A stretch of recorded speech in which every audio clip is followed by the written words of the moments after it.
Welcome to Beyond the Call, where history, leadership, and heroism come alive. I am your host, and today we bring you the extraordinary story of Private First Class Manuel Pérez Jr., a paratrooper of the 11th Airborne Division whose bravery at Fort William McKinley in February 1945 would help secure a crucial victory in the liberation of the Philippines. You can find more on the military and the Medal of Honor at trackpads.com.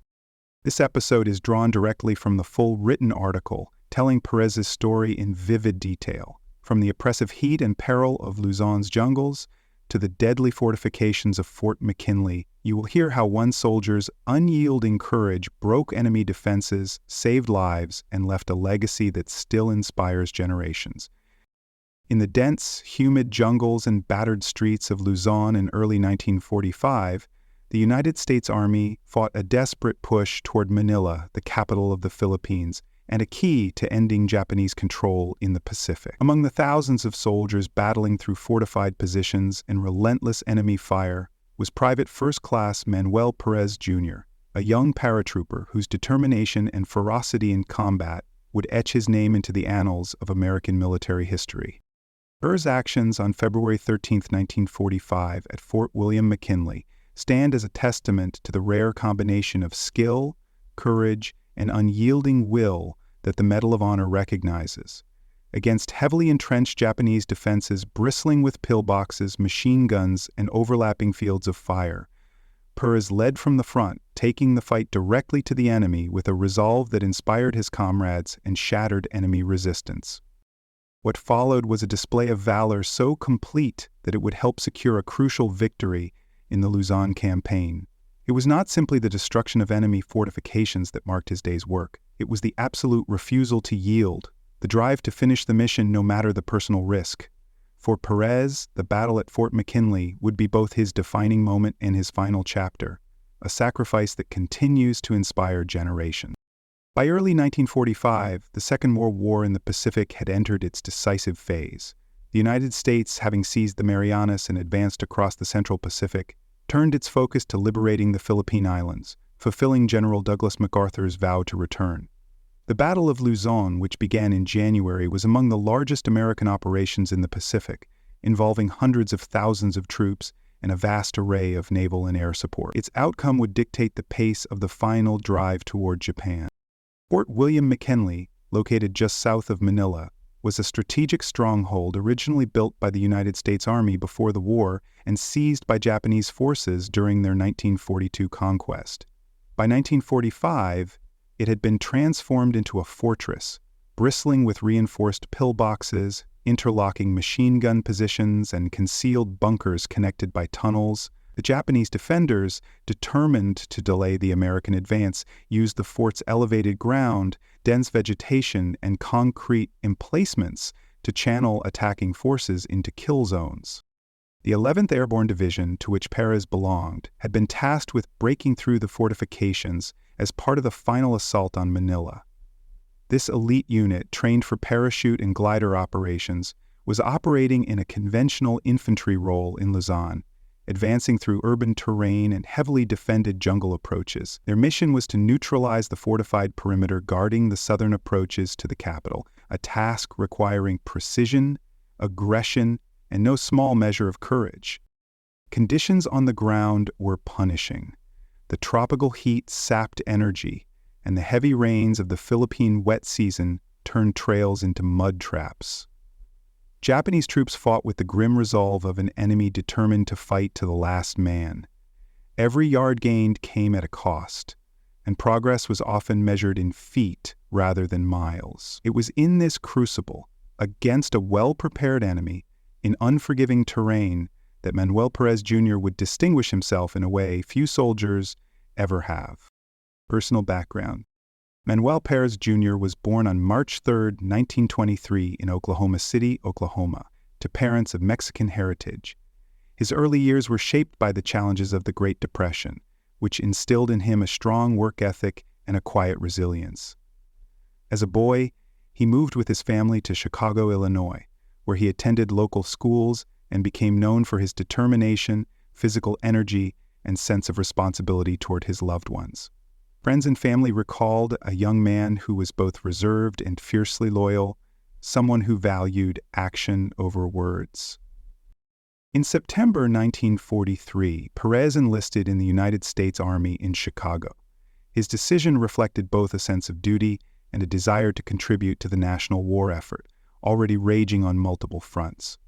After completing his initial training, he was selected for Airborne School, a demanding program that tested physical endurance, tactical skills, and the mental toughness required for parachute operations. Earning his place among the paratroopers, Pérez joined the elite 11th Airborne Division, a formation trained for rapid deployment and high-intensity combat.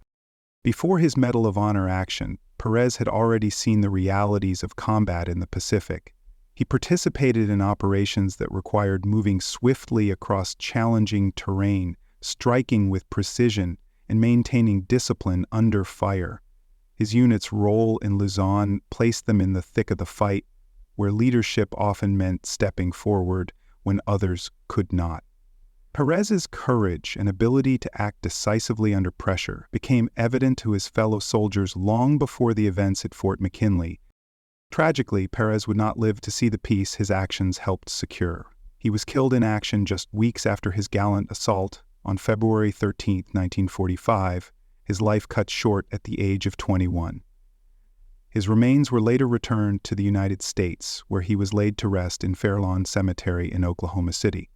In the decade since, his name has been honored in memorials, community dedications, and by all who study the history of valor in the Second World War. His legacy endures as a symbol of courage, sacrifice, and unwavering commitment to duty. Medal of Honor citation. He was attached to Company A, 511 Parachute Infantry, 11th Airborne Division, in action at Fort William McKinley, Luzon, Philippine Islands, on 13 February 1945. His unit was attacking a strong entrenched position held by the enemy. Private First Class Pérez advanced alone, ahead of his unit, and charged the enemy with grenades and rifle fire, killing 18 and wounding several others. He then continued to attack a series of enemy foxholes and pillboxes, killing more of the enemy and forcing the remainder to withdraw. His gallant and intrepid actions eliminated numerous enemy positions and paved the way for his company's advance, resulting in the capture of this strongly fortified position.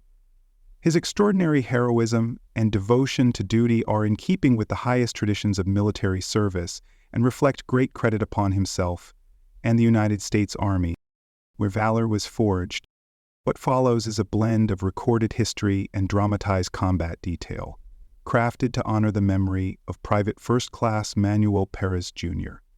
While the sequence of events remains grounded in official accounts, certain descriptions have been expanded to capture the atmosphere, tension, and intensity of that day as if witnessed firsthand. The dawn of February 13, 1945, broke over Luzon with a hazy, golden light filtering through thick humidity. The air was already heavy, a stifling mix of heat and the pungent odors of wet earth, gunpowder, and rotting vegetation. Fort William McKinley loomed ahead, a mass of concrete, steel, and earthworks surrounded by dense jungle undergrowth, its defensive lines cleverly concealed by the Japanese to draw attackers into open killing grounds. From the forward staging area, Pérez could hear the slow, rhythmic crack of enemy rifles, punctuated by the harsh chatter of machine guns.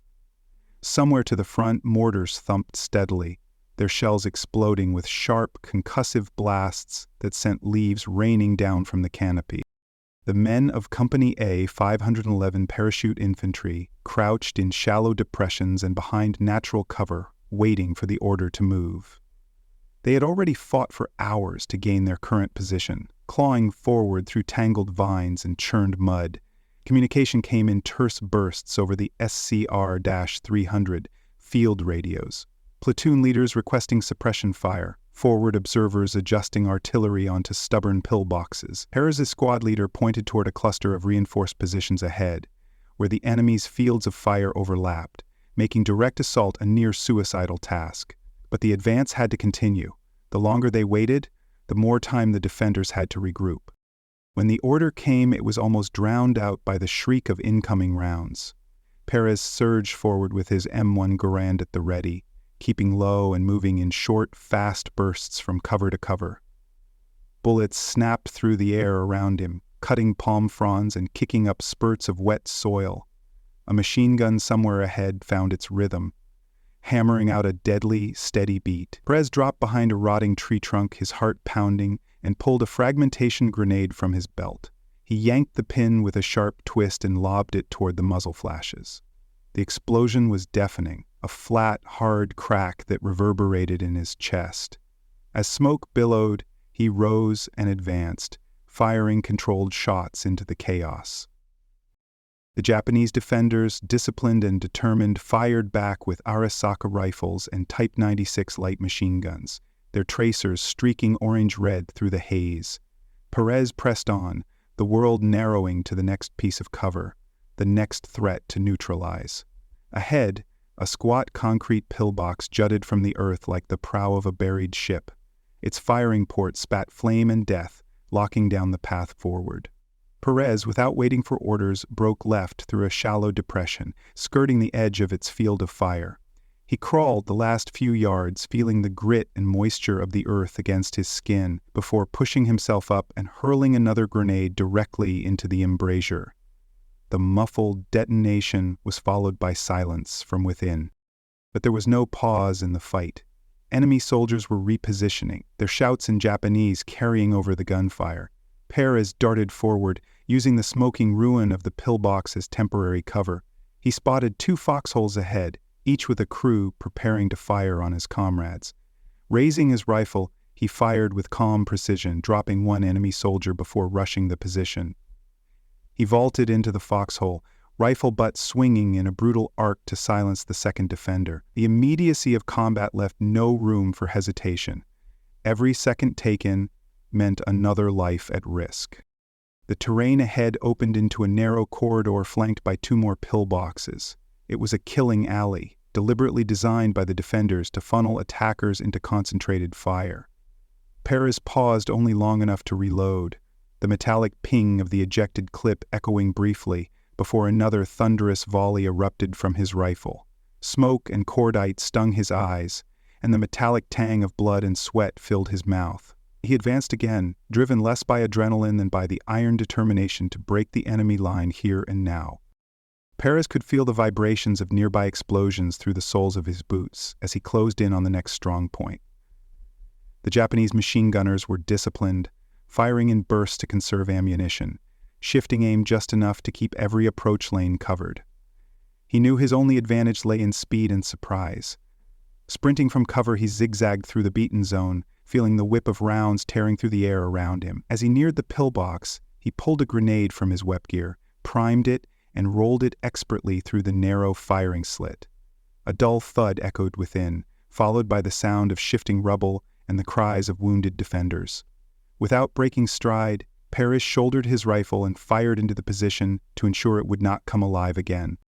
From the corner of his eye, he saw movement, a cluster of enemy troops emerging from a concealed trench, perhaps attempting to flank his company's advance. Without hesitation, he charged toward them, firing from the hip as he closed the distance.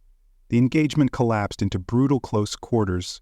Bayonet thrusts, rifle butts, and grenades, exchanged at point-blank range, filled the air with chaos. Pérez fought with singular focus, each action deliberate, each strike aimed to keep the enemy from regaining the initiative. When the dust settled, the trench lay silent, the threat eliminated. The battlefront seemed to stretch endlessly ahead, but the effect of Pérez's drive was immediate. The enemy line began to waver. Interlocking fields of fire had been broken, key defensive positions silenced. American paratroopers poured into the breach, using the momentum he had generated to push deeper into the fort's perimeter. Pérez, however, did not slow. He spotted yet another bunker, larger, with thick earthen walls, and advanced without waiting for support. He darted from tree to tree, each move synchronized with the bursts of covering fire from his squad. At the final approach, he crouched low, feeling the heat of the day pressing down through his steel helmet. Drawing his last grenade, he pulled the pin and lunged forward, pitching it into the heart of the position. The detonation tore through the bunker, followed by the collapse of its firing ports into a heap of dust and debris. With that, the last immediate threat on his sector was gone. But Pérez's body was weary, his ammunition nearly spent. Even so, he turned back toward his comrades, waving them forward to secure the ground he had taken. In the confusion and violence of the continuing fight for Fort McKinley, Pérez was struck down, mortally wounded before the day was over. His final hours were spent in the midst of the comrades he had led into victory, men whose survival and success owed much to his fearlessness. By the time the 11th Airborne Division consolidated its hold on the fort, the enemy garrison was broken and the path toward Manila's liberation lay open. Pérez's actions had not only neutralized critical strongpoints, but had inspired every soldier who saw him fight. His name would soon be etched in the roll of America's highest military honor, a symbol of courage that transcended the battle itself. Reflections and lessons learned. Manuel Pérez Jr.'s final battle offers enduring lessons in leadership, courage, and the willingness to act decisively under extreme conditions. In an environment where hesitation meant death, Pérez demonstrated that initiative can be as decisive as firepower. His refusal to wait for orders when faced with entrenched resistance broke the paralysis that heavy enemy fire can impose, showing that in combat, calculated boldness can turn the tide of a fight. His assault at Fort McKinley underscores the value of individual action within the larger framework of a unit's mission. While warfare is a collective endeavor, moments arise when the courage and skill of a single soldier can create opportunities for the entire formation. Pérez's attack dismantled key defensive positions, directly enabling his company's advance and reducing the risk to others, a reminder that leadership is measured by results, not rank. The moral takeaway from Pérez's story is equally compelling. His willingness to face certain danger reflects a selflessness rooted in service to his fellow soldiers and his country. In a time when personal risk was at its peak, he chose to move forward, embodying the principle that duty sometimes demands the ultimate sacrifice. This is a lesson not just for the battlefield, but for any situation in which decisive action and personal commitment can protect others and achieve critical objectives. Closing. Private First Class Manuel Pérez Jr.'s legacy is one of unshakable resolve and extraordinary sacrifice. His final moments at Fort William McKinley were not defined solely by the destruction of enemy positions, but by the spirit in which he fought, undaunted, unyielding, and driven by the determination to see his comrades prevail. His Medal of Honor is more than a recognition of battlefield skill. It is a testament to the character of a soldier who placed mission and comrades above his own survival. Today, his name stands alongside the few who have earned America's highest military decoration, ensuring his story is remembered not just as part of the history of World War II, but as a lasting example of courage under fire. For those who study his life, visit his resting place, or hear his story told, the lesson endures. Valor is timeless, and sacrifice is never forgotten.